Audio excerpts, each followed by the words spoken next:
السلام عليكم ورحمة الله تعالى وبركاته. نحمده ونصلي على رسوله الكريم، أما بعد. فقد قال الله تبارك وتعالى في القرآن العظيم والفرقان المجيد بعد أعوذ بالله من الشيطان الرجيم بسم الله الرحمن الرحيم يا أيها الذين آمنوا لا تدخلوا بيوتا غير بيوتكم حتى تستأنسوا وتسلموا على أهلها ذلكم خير لكم لعلكم تذكرون. صدق الله مولانا العظيم. وقال نبينا صلى الله عليه وسلم إن الملائكة لا تدخل بيتا فيه تماثيل. رواه متفق عليه. أو كما قال نبينا صلى الله عليه وسلم எல்லா புகழும் அல்லாஹ் சுப்ஹானஹு வ தஆலா ஒருவனுக்கே உரித்தாக. அல்ஹம்துலில்லாஹ். ஸலவாத்தும் சலாமும் எங்களுடைய இறுதி தூதர் தன்மார்க்க போதகர் நமது உயிருக்கு உயிரான உயிரினும் மேலான கண்மணி நாயகம் ரசூலுல்லாஹி ஸல்லல்லாஹு அலைஹி வஸல்லம் அன்னார்கள் மீதும், அன்னாரின் குடும்பத்தார்கள் அடிச்சோடுகள் எல்லாம் அணுவணுவாய் பின்பற்றிய அன்னாரின் உத்தம நபி தோழர்கள், தாபிஈன்கள், தபஉ தாபிஈன்கள், நல்லோர்கள், சாலிஹீன்கள் அனைவர்கள் மீதும், குறிப்பாக நம் அனைவர்கள் மீதும் அல்லாஹுடைய ரஹ்மத்தும் மக்ஃபிரத்தும் நமது மௌத் வரைக்கும் பொழிந்து கொண்டே இருக்கட்டுமாக. அல்ஹம்துலில்லாஹ். ரமலானுடைய தொடர் சொற்பொழிவில் 10வது அமர்வில் நாம் அனைவர்களும் வீட்டிருக்கின்றோம். பேசக்கூடிய கேட்கக்கூடிய விடயங்களை நமது வாழ்வில் எடுத்து வாழ வல்ல ரஹ்மான் நம் அனைவர்களுக்கும் தௌஃபீக் செய்வானா. இன்றைய சிந்தனையில் சங்கைக்குரிய அல்லாஹ்வின் நல்லடியார்களே, தாய்மார்களே, சகோதரிகளே, இஸ்லாம் அடிப்படையில் எங்களுடைய இல்லங்கள், எங்களுடைய வீட்டை நாம் எப்படி அமைச்சுக்கணும், இஸ்லாம் சொல்லக்கூடிய வழிமுறைகளில் எங்களுடைய வீடு அமைய வேண்டும் என்று சொன்னால் நாம் முதல்ல என்ன செய்யணும் அப்படிங்கிற சில சிந்தனைகளை நாம் கொஞ்சம் எடுத்தோம் என்று சொன்னால் மிகவும் நன்றாக உகந்ததாக இருக்கும். மேலானவர்களே, அல்லாஹ் சுப்ஹானஹு வ தஆலா எங்களுடைய விருப்பத்துக்கு ஏற்றவாறு இருப்பிடத்தை ரப்புல் ஆலமீன் நமக்காக வேண்டி கொடுத்திருக்கிறான். எங்களுடைய வீட்டை அல்லாஹ் தஆலா நாம ஓய்வு பெறுவதற்காக, மன நிம்மதி பெறுவதற்காக அல்லாஹ் தஆலா எங்களுடைய இல்லறங்களை அமைச்சு கொடுத்திருக்கிறான். சிலர்களுக்கு சிறிய வீடுகளாக இருக்கும், சிலர்களுக்கு பிரம்மாண்டமான பெரிய வீடுகளாக இருக்கும். எது எப்படி இருந்தாலும் மன நிறைவான ஒரு இல்லறம் இருக்குதுங்கிறது அல்லாஹ் நமக்கு கொடுத்த மிகப்பெரியதொரு நிஅமத், அல்லாஹுடைய மிகப்பெரியதொரு அருள்கொடை. சங்கைக்குரிய அல்லாஹ்வின் அடியார்களே, சகோதரர்களே, ஒரு வீட்டுக்கு நாம் போகிறோம் என்று சொன்னால் அதில் நாம் நடந்து கொள்ளக்கூடிய விதத்தை குர்ஆன் எந்த அளவுக்கு சொல்லுதுன்னா, நான் மேலே ஓதி காண்பித்த இந்த குர்ஆனுடைய வசனத்துல அல்லாஹ் சுப்ஹானஹு வ தஆலா எவ்வளவு அழகாக சொல்றான் என்று சொன்னால், யா அய்யுஹல்லதீன ஆமனூ லா தத்குலூ புயூதன் கைர புயூதிக்கும் ஹத்தா தஸ்தஅனிசூ வ துஸல்லிமூ அலா அஹ்லிஹா. ஈமான் கொண்டவர்களே, உங்க அல்லாத அடுத்தவர்களுடைய வீட்டுக்கு போகக்கூடிய சந்தர்ப்பத்துல நீங்க போகக்கூடிய வாய்ப்புகள் வந்துச்சுன்னு சொன்னால் ஹத்தா தஸ்தஅனிசூ வ துஸல்லிமூ, முதல்ல அவர்களுக்கு நீங்க சலாம் சொல்லணும். அந்த வீட்டில் இருக்கக்கூடியவர்களுக்கு நீங்க சலாம் சொல்லணும். அலா அஹ்லிஹா, சலாம் சொன்னதுக்கு பிறகு, அவர்கள் சலாத்துக்கு பதில் சொன்னதுக்கு பிறகுதான் நீங்க அந்த வீட்டுக்குள்ள நுழையிறதுக்கு உங்களுக்கு பெர்மிஷன், அனுமதி. ஆனால் நீங்க சலாம் சொல்றீங்க, இன்னைக்கு காலிங் பெல் ஆகிருச்சு, எல்லா வீட்லையும் காலிங் பெல் அடுக்கிறீங்க. ஃபைல்லம் தஜிது ஃபீஹா அஹதன், யாரும் உங்களுக்கு பதில் கொடுக்கல, வீட்டுள்ளுக்கு இருந்து எந்த ஒரு பதிலும் நமக்கு வரல. ஃபலா தத்குலூஹா ஹத்தா யுஅஸன லக்கும், உங்களுக்கு பெர்மிஷன் கிடைக்கிற வரைக்கும் அந்த வீட்டுக்குள்ள நீங்கள் நுழைய வேண்டாம். ஃபலா தத்குலூஹா, நீங்க நுழையக்கூடாது. உங்களுக்கு பர்மிஷன் கிடைக்கிற வரைக்கும் அந்த வீட்டுக்குள்ள நுழையக்கூடாது. வீட்டுல உள்ள இருந்து எப்படி நம்மளுக்கு அழைப்பு வருது என்று சொன்னால், எல்லாம் பாருங்க, அல்லாஹ் தஆலா குர்ஆன்ல எவ்வளவு அழகாக சொல்றான். ஒரு வீட்டுக்குள்ள நுழையக்கூடிய சந்தர்ப்பத்துல இஸ்லாம் என்ன சொல்லுது, இஸ்லாம் சொல்லக்கூடிய வழிமுறைகள் என்ன? ஹைர். அவங்க பதில் சொல்லாத வரையில நம்ம உள்ள நுழையக்கூடாது. பதில் எப்படி வருது? உள்ள இருந்து காலிங் பெல் அடிச்சாச்சு அல்லது சலாம் சொல்லியாச்சு, உள்ள வரவான்னு கேட்கிறோம், உள்ள இருந்து எப்படி பதில் வருது? ஒண்ணு பதிலே வரல, அல்லது எப்படி பதில் வருது? வஇன் கீல லக்கும், உங்களுக்கு எப்படி சொல்லப்படுதுன்னு சொன்னால் இர்ஜிஉ, நீங்க போயிடுங்க, இங்க யாரும் வராதீங்க, போயிடுங்க. அல்லது வீட்டுல யாரும் இல்ல, வீட்டுல ஆண்கள் இல்ல, அந்த மாதிரி ஏதாவது ஒரு செய்திகள் உங்களுக்கு சொல்லப்படுதுன்னு சொன்னால் ஃபர்ஜிஉ, நீங்க உடனே என்ன செஞ்சுன்னு வெளியாகிடணும், அந்த வீட்டுக்குள்ள நுழையக்கூடாது. காரணம், மேலானவர்களே, ஹுவ அஸ்கா லக்கும், அதுதான் உங்களுக்கு உகந்தது, அதுதான் உங்களுக்கு நல்லது. ஒரு வீட்டுக்குள்ள நுழையக்கூடிய சூழ்நிலையை இஸ்லாம் எப்படி சொல்லி கொடுக்குது? அழகான முறையில. நம்ம ஒரு வீட்டுக்கு போகிறோம், போன உடனே அந்த வீட்டுக்கு வாசக்கடியில நிற்க கூடாது, நேராகவே நிற்க கூடாது. அந்த வாசக்கடியுடைய ரைட் சைட்ல வலது பக்கத்துல நிக்கணும், சலாம் சொல்லணும், அல்லது காலிங் பெல் இருக்குதா காலிங் பெல் அடிக்கணும்.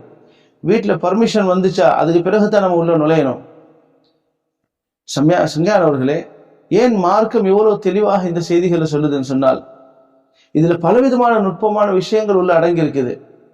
முதலாவது செய்தி, அனுமதியை பெற்றுதான் வரணும் என்கிற ஒரு முதலாவது குறிக்கோள். இரண்டாவது, வீட்டில் இருக்கக்கூடியவர்கள் அநேகமானவர்கள் பெண்களாக இருப்பார்கள். அவர்கள் இருக்கக்கூடிய அந்த சூழ்நிலைகளை அனுசரித்து நம்ம போகக்கூடிய நிலைமைகள் இருக்க வேண்டும். அதனால் தன் மார்க்கம் இவ்வளவு செய்திகளை சொல்லுது.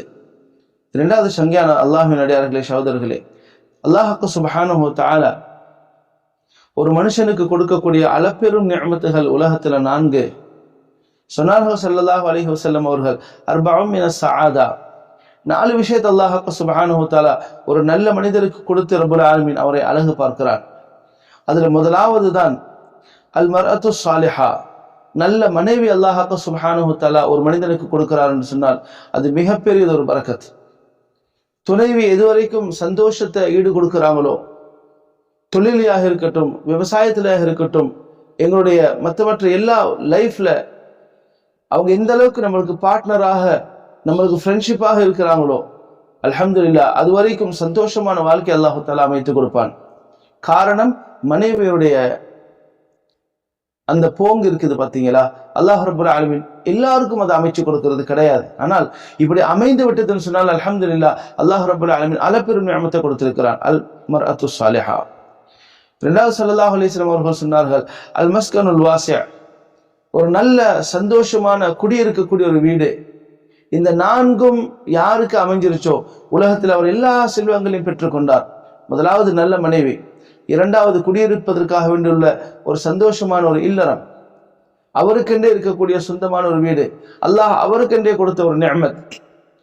இந்த இல்லம் அது சின்னதாக இருக்கும், பெரியதாக இருக்கும், அதை பத்தி கவலை இல்லை. ஆனால் அந்த வீட்டில் நுழைந்தால் ஒரு விதமான சந்தோஷம், அந்த வீட்டில் நுழைந்தால் ஒரு விதமான மன நிம்மதி, ஒரு ஆறுதல் கிடைக்கும் என்று சொன்னால் அதுதான் அந்த மனுஷனுடைய நிம்மதி, அதுதான் அந்த மனுஷனுடைய மிகப்பெரிய ஒரு கிஃப்ட்.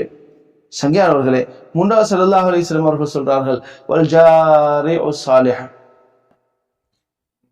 அண்டை வீட்டார்கள் நல்லவர்களாக இருக்க வேண்டும்.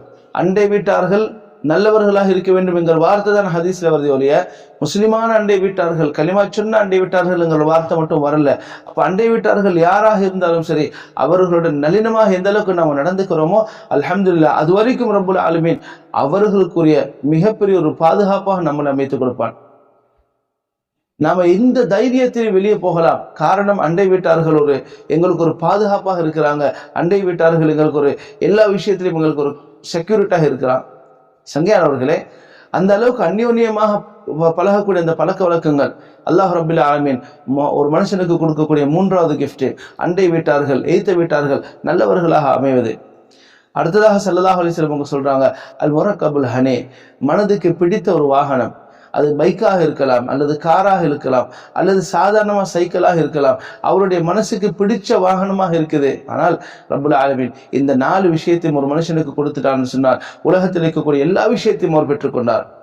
சங்கைக்குரிய சகோதரர்களே, அல்லாஹ்வுடையார்களே, இஸ்லாம் வழிவகுக்கக்கூடிய இந்த இல்லறத்துடைய வாழ்க்கையில இஸ்லாம் சொல்லக்கூடிய குறிப்பான ஒரு செய்தி, வயுஹிப்புல் முத்தத்தாஹிரீன், சுத்தமாக இருப்பதை அல்லாஹ் சுப்ஹானஹு வ தஆலா விரும்புகிறான். எனவே மார்க்கத்துல முதலாவது ஹதீஸே சுத்தத்தை பற்றி தான் சொல்லப்பட்டிருக்கின்றது. தொழுகை, நோன்பு, ஹதீஸ், ஜகாத் எல்லாமே இருக்குது சங்கியானவர்களே. மார்க்கம் என்று சொன்னால் இந்த 5 தூண்கள் தான். ஆனால் எல்லாத்துக்கும் முன்னாடி எந்த கிதாபை எடுத்து பார்த்தாலும் சுத்தத்தை பற்றி தான் முதலாவதாக பேசப்படும். காரணம், இஸ்லாத்துடைய முதன்மையானதே சுத்தம் தான். சுத்தத்துக்கு பிறகுதான் மற்ற எல்லாமே. சுத்தத்துக்கு பிறகுதான் இஸ்லாம். அந்த சுத்தம் தான் முதலாவது மார்க்கம் சங்கியானவர்களே. எனவே வீடு பரிசுத்தமானதாக இருக்க வேண்டும். வீட்டை பார்த்தால் அலங்கோலமாக இருக்கக்கூடாது. அருமையானவர்களே, அதுலயும் குறிப்பான ஒரு செய்தியை ரசூலுல்லாஹி ஸல்லல்லாஹு அலைஹி வஸல்லம் அவங்க எந்த அளவுக்கு சொல்றாங்கன்னு சொன்னால், இன்னல் மலாயிகத லா தத்குலு பைத்தன் ஃபீஹி தமாசில் முத்தஃபகுன் அலைஹ். எந்த வீட்டுல வரைபடங்கள் இருக்கின்றதோ, உருவப்படங்கள் இருக்கின்றதோ, அந்த வீட்டுக்கு ரஹ்மத்துடைய மலக்குமார்கள் நுழையவே மாட்டார்கள். அருமையானவர்களே, எங்களுடைய வீட்டை நாம பாதுகாக்கணும் என்று சொன்னால், உருவப்படங்கள் இல்லாத வீடாக நாங்கள் அமைத்திட்டோம் என்று சொன்னால், ரஹ்மத்துடைய மலக்குமார்களுடைய வருகை எங்கள் வீட்டுக்கு அதிகமாக இருக்கும். மூன்றாவது செய்தி சங்கியான அல்லாஹ்வுடைய சகோதரர்களே, தாய்மார்களே, எங்களுடைய வீட்டுக்கு நாங்கள் பரக்கத்தை எதிர்பார்க்கிறோம். வீட்டுக்கு நாம பரக்கத்தை எதிர்பார்க்கிறோம். அல்லாஹ்வுடைய ரஹ்மத்தை நாம் எதிர்பார்க்கிறோம்.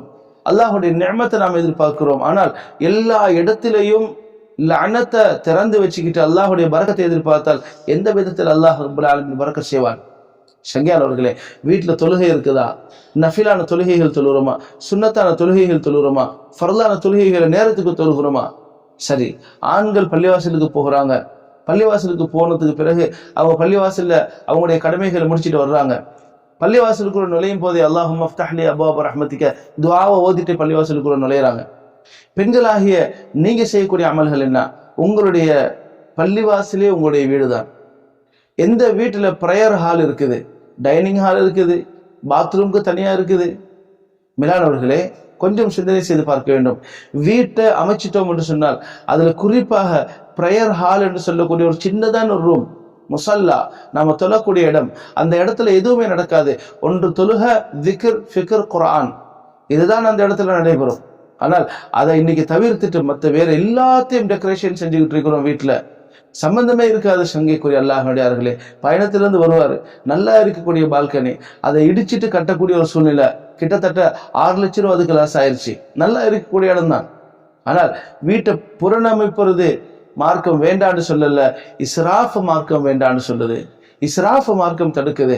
அதை வீட்டில் இருக்கக்கூடிய பெண்கள் தான் கொஞ்சமாக அவர்களுடைய உள்ளத்துல பதிவு செய்ய வேண்டும். இது உங்களுடைய கடமை. அருமையானவர்களே, அல்லாஹ் ரப்பல் ஆலமீன் நிஅமத்தை கொடுத்துட்டான். நாங்கள் அதை எந்த காரணத்துக்கும் இஸ்ராஃப் செய்யக்கூடாது. ஆனால் அந்த வீட்டில் எந்த அளவுக்கு நாங்கள் அலங்கரிக்க வேண்டும் என்று சொன்னால், அமல்களை கொண்டு அலங்கரிக்க வேண்டும், குர்ஆன் ஓதுவதை கொண்டு அலங்கரிக்க வேண்டும், தொழுகைகள் கொண்டு அலங்கரிக்க வேண்டும். சங்கி மிகுந்த அல்லாஹ்வின் அடியார்களே, தாய்மார்களே, சகோதரர்களே, நீங்க வீட்டுல தொழுகிறீங்கன்னு சொன்னால் அல்ஹம்துலில்லாஹ், பள்ளிவாசல பாங்கு சொல்லப்படுது, பாங்கு சப்தம் நம்ம வீட்டுல காதுல கேட்குது. பாங்கு சத்தம் கேட்ட உடனே எந்த பெண்மணி முசல்லாவுக்கு போய் தொழுகிறாங்களோ அந்த வீட்டுக்கு ரப்பல் ஆலமீன் அளப்பெரும் நிஅமத்துகளை, அளப்பெரும் பரக்கத்துகளை ரப்பல் ஆலமீன் செய்கிறான். ஆனால் இன்றைக்கு பெண்மணிகளுடைய வாழ்க்கையை பார்த்தோம் என்று சொன்னால் சுப்ஹானல்லாஹ், அல்லாஹ் பாதுகாக்க வேண்டும். டிவிலேயே வாழ்க்கை கழியக்கூடிய சூழ்நிலை, சீரியல்லையே வாழ்க்கை கழியக்கூடிய சூழ்நிலை, அடுத்தவர்கள் பத்தி பேசுறதிலேயே வாழ்க்கையை கழியக்கூடிய சூழ்நிலை. மேலான தாய்மார்களே, சகோதரிகளே, நம்ம ஃபியூச்சர், நம்ம பிள்ளைகளுடைய ஃபியூச்சரை நம்ம கவனத்தில் கொண்டு முதல்ல எங்கள் வீட்டில் ஒரு அமல் நடக்க வேண்டும் என்று சொன்னால் தொழுகையை ஆரம்பிங்க. பாங்கு சொல்லி முடிச்ச உடனே தொழுகை ஆரம்பிங்க. எங்க நீங்க முசல்லாவை போடுறீங்களோ அந்த முசல்லாவுக்குள்ள போறப்ப, அந்த முசல்லாவில் காலை வைக்கிறப்ப அல்லாஹும்ம ஃப்தஹ் லி அப்வாப ரஹ்மத்திக, பள்ளிவாசல காலை வச்சுட்டீங்க. அந்த முசல்லா தான் உங்களுடைய பள்ளிவாசல். தொழுகை எல்லாத்தையும் முடிச்சுட்டு, எல்லா அமல்களையும் முடிச்சுட்டு ஓதுறீங்களா, தொழுகிறீங்களா, திக்ர் செய்றீங்களா, அந்த முசல்லாவில் எல்லா அமல்களையும் முடிச்சுட்டு முசல்லாவை விட்டு வெளியே வர்றீங்களா, அல்லாஹும்ம இன்னி அஸ்அலுக மின் ஃபضலிக வ ரஹ்மத்திக, பள்ளிவாசலை விட்டு வெளியே வரக்கூடிய ஓதுற துஆவை நீங்க முசல்லாவில் இருந்து வெளியே வரப்ப, முசல்லாவுக்குள்ள நுழையிறப்ப அந்த துஆவை ஓதிட்டீங்கன்னு சொன்னால் சுன்னத்தான காரியத்தை நிறைவேற்றி நன்மை அல்லாஹ் சுப்ஹானஹு வ தஆலா கொடுக்கிறான். இது எத்தனை தாய்மார்களுக்கு, எத்தனை பெண்மணிகளுக்கு தெரியும்? ஆனால் சங்கைக்குரிய தாய்மார்களே, சகோதரர்களே, கொஞ்சம் சிந்தனை செய்து பார்க்க வேண்டும். ஒவ்வொரு வீட்டிலையும் முஅல்லமாக்கள் இருக்கிறாங்க, முபல்லிகாக்கள் இருக்கிறாங்க. ஆனால் ஓதக்கூடிய அந்த சூழ்நிலையில அவர்களிடத்துல எந்த வரைக்கும் பேணுதல் இருக்குமோ, அமல்களுடைய பேணுதல் இருக்குமோ, அல்ஹம்துலில்லாஹ், அல்லாஹ் அந்த வீட்டை பாதுகாப்பான், அந்த வீட்டில் இருப்பவர்களை பாதுகாப்பான், மலக்குமார்களை கொண்டு அல்லாஹ் தஆலா பாதுகாப்பான். மேலானவர்களே, கொஞ்சம் யோசித்து பார்ப்போம். எந்த வீட்டுல சூரத்துல் பக்ரா ஓதப்படுது? நம்ம வீட்டுக்கு முசீபத்தா இருக்குது, நம்ம வீட்டுக்கு லானத்தா இருக்குது, ஷைத்தானுடைய ஊசலாட்டங்கள் அதிகமாக இருக்குது. எந்த வீட்டுல சூரத்துல் பக்ரா ஓதப்படுது? சொன்னார்கள் ரசூலுல்லாஹி ஸல்லல்லாஹு அலைஹி வஸல்லம் அவர்கள், எந்த வீட்டுல சூரத்துல் பக்ரா தொடர்ச்சியாக 3 நாளைக்கு ஓதப்படுகிறதோ அந்த வீட்டுல ஷைத்தான் இருக்க மாட்டான். அந்த வீட்டுல ஷைத்தான் இருக்க மாட்டான். நான் சொல்லல, ஹதீஸ் சொல்றாங்க ஸல்லல்லாஹு அலைஹி வஸல்லம் அவர்கள். அதே மாதிரி எந்த வீட்டுல ஆயத்துல் குர்சி ஓதப்படுகிறதோ அந்த வீட்டுல அல்லாஹ் சுப்ஹானஹு வ தஆலா நிறைய நிஅமத்துகளை செய்கிறான், நிறைய அருட்கொடைகள் அல்லாஹ் தஆலா கொடுக்கிறான். மேலானவர்களே, குர்ஆன்ல சையதுல் ஆயி, குர்ஆனுடைய தலைமையான ஆயத்துன்னு சொன்னால் ஆயத்துல் குர்சி. இந்த ஆயத்துல் குர்சி அங்கங்க செவத்துல தான் ஒட்டப்பட்டுக்கிற ஒழிய வீட்டில் இருக்கக்கூடிய யாருக்குமே மனநம் இல்லை.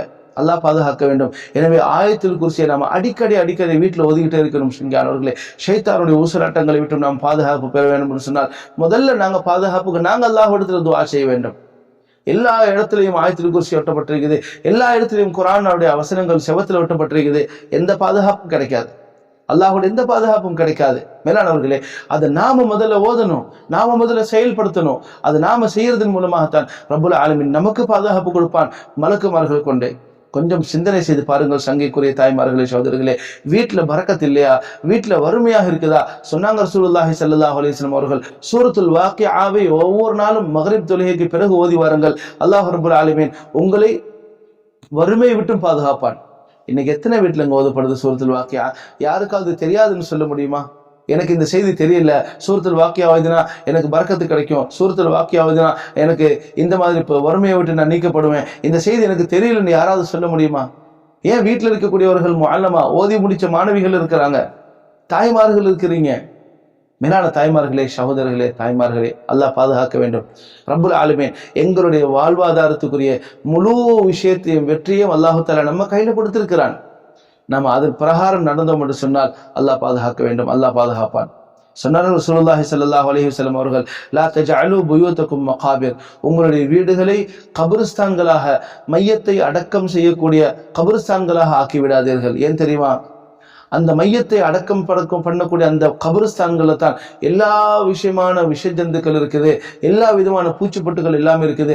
அதே மாதிரி நீங்கள் உங்களுடைய வீட்டை ஆக்கிக் கொள்ளாதீர்கள். குர்ஆன் ஓதுவதை கடைபிடித்துக் கொள்ளுங்கள், அமல் செய்வதை கடைபிடித்துக் கொள்ளுங்கள். எங்களுடைய வீட்டுல ஒரு காலத்துல 10 வருஷத்துக்கு முன்னாடி இருந்த ஒரு சூழ்நிலை இன்னைக்குள்ள பரக்கத்தில். வீட்டுல இருக்கக்கூடிய பெரிய மனிதர்கள் எல்லாம் போயிட்டாங்க, வயசானவங்க எல்லாம் இன்னைக்கு வஃபாத் ஆகிட்டாங்க. எனவே அந்த வயதானவர்கள் இருக்கக்கூடிய காலத்துல அவர்கள் பார்க்கக்கூடிய அந்த ஒரே ஒரு முறப்பு, அவர்கள் பார்க்கக்கூடிய அந்த ஒரே ஒரு பார்வையிலேயே மகரிபுடைய பாங்கு சத்தம் கேட்ட உடனே ஆட்டோமேட்டிக்கா குர்ஆன் கையில வந்து நிற்கும். அந்த அளவுக்கு அவர்களுடைய பேணுதல் இருந்துச்சு, அவர்களுடைய தரிபத்து இருந்துச்சு. இன்றைக்கு பெரிய மனிதர்கள் வீட்டுல இல்ல, யாரும் சொல்றதுக்கும் ஆள் இல்ல. நம்மளுக்கு எல்லாருக்குமே எல்லா விஷயத்தையும் தெரிஞ்சு நம்ம தெரியாத மாதிரி நடிச்சிட்டு இருக்கிறோம். அல்லாஹுடைய ரஹ்மத்தை எங்கிருந்து எதிர்பார்ப்போம்? அல்லாஹுடைய பரக்கத்தை எந்த நிலைமையில் எதிர்பார்ப்போம்? எனவே சங்கைக்குரிய தாய்மார்களே, சகோதரர்களே, அல்லாஹ்விடையார்களே, எங்களுடைய இல்லங்கள் நல்ல விதமாக இருக்க வேண்டும் என்று சொன்னால் அல்லாஹ் ரப்புல் ஆலமீன் எப்படி எங்களுடைய வீட்டை அமைக்க சொன்னாரோ, ஸல்லல்லாஹு அலைஹி வஸல்லம் அவர்கள் எப்படி வீட்டை அமைத்து காட்டி வாழ்ந்து காட்டினார்களோ அது போன்று நாங்கள் எங்களுடைய வீட்டை அமைத்தோம் என்று சொன்னால் ரப்புல் ஆலமீன் நாலா திசையிலும் எங்களுடைய பரக்கத்துகளை கொண்டு வந்து சேர்ப்பான். வாழ்க்கையில் எடுத்து நடக்க வல்ல ரஹ்மான் நம் அனைவர்களுக்கும் தௌஃபீக் செய்வானாக. வ ஆகிரு தஅவானா அல்ஹம்துலில்லாஹி ரப்பில் ஆலமீன். அஸ்ஸலாமு அலைக்கும் வரஹ்மத்துல்லாஹி வபரகாத்துஹு.